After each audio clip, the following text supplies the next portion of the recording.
It's October, and we're bringing you no tricks, just the greatest treat of all, the truth.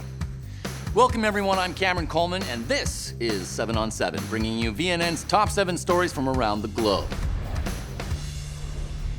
Kicking off today's news, despite being securely locked away and following the horrific charges against her, Stormfront's words seem to resonate with a surprisingly large group of Americans. Furthering this report, a group of loyalists calling themselves the Storm Chasers have recently stepped forward, pledging to help keep fighting for Stormfront's vision of the future. While the group has remained relatively peaceful, the heavily armed Storm Chasers continue to exercise their constitutional right of free speech, demanding that Stormfront's whereabouts be made public. But despite the group's loud and boisterous claims, Vought executives are keeping quiet. For now.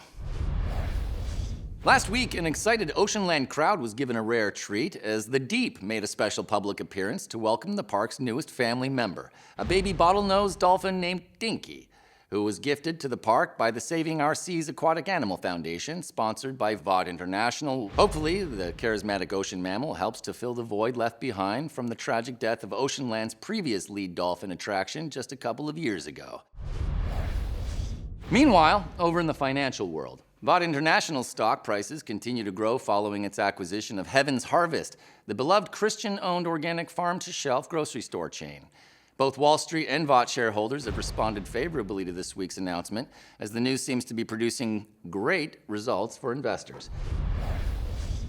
Speaking of values, America's super sweetheart Starlight returned to her old costume recently, bringing wholesome American values back to the forefront of her public persona.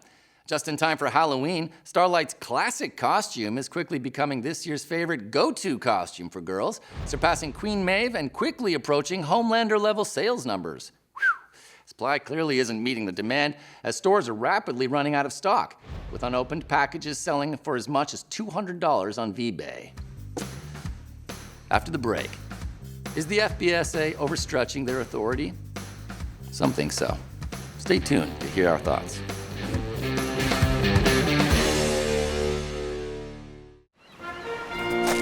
Hey there, I'm the Deep, and while I'm privileged to be one of the world's greatest superheroes, I'm even more privileged today to announce my new title as Chief Sustainability Associate at Liquid Death Mountain Water. Scientists, and most of the dolphins I've talked to, say that by 2050, plastic pollution will outweigh fish life pound for pound in our oceans. And that's why Liquid Death is pure mountain water. It comes in aluminum cans, because they're infinitely recyclable.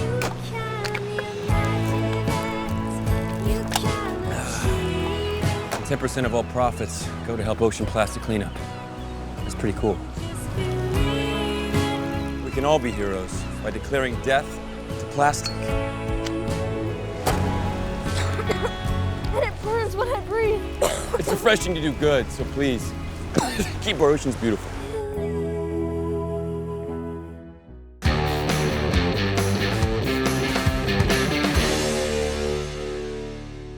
Electricity-powered hero Livewire helped ensure this year's Halloween will be a lot safer for trick-or-treaters in Madison, Wisconsin, after busting an underground drug smuggling ring that was using children's candy to traffic illegal methamphetamines around the Midwest.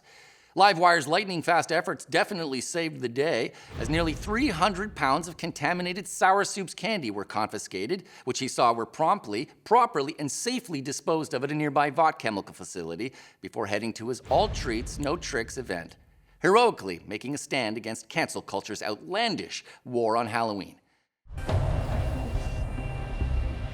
Reports of a homicidal hitchhiker continue to pour in from the tri-state area. A sketch of the suspect has been released based on eyewitness accounts. Authorities are advising to immediately report any sightings and to avoid any contact with this person, as they are wanted in connection with several violent crimes.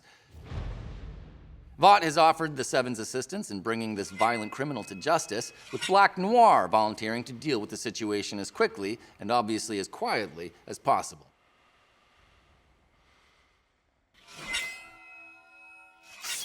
Luckily, I don't think Black Noir can be anything other than quiet. Capping off today's program, Ezekiel, the charismatic face of Samaritan's Embrace, has become the latest victim of the FBSA. True, the evangelical entrepreneur may be bending the rules a bit with his 501c status, but how is charging someone with multiple counts of abuse and misconduct solely based on anonymous sources even legal? Spoiler alert, it isn't. The FBSA is nothing but a highly funded government campaign against the superhuman community, designed to unconstitutionally target and take down the hardworking heroes who give everything for this nation. Unfortunately, despite all that they do for us, they continue to be mercilessly attacked by people like vicious Victoria Newman and her soup-hating lapdog, Hugh Campbell. Unbelievable. I'm sorry, I don't even want to report on this anymore. I'm gonna leave you with that for now, which is something for all of us to think about. Do your part, be American. So, until next time, this is VNN's Cameron Coleman, and from me and everyone here at Vought Tower, keep seeking the truth and stay true to the red, white, and blue. And I'll see you next time.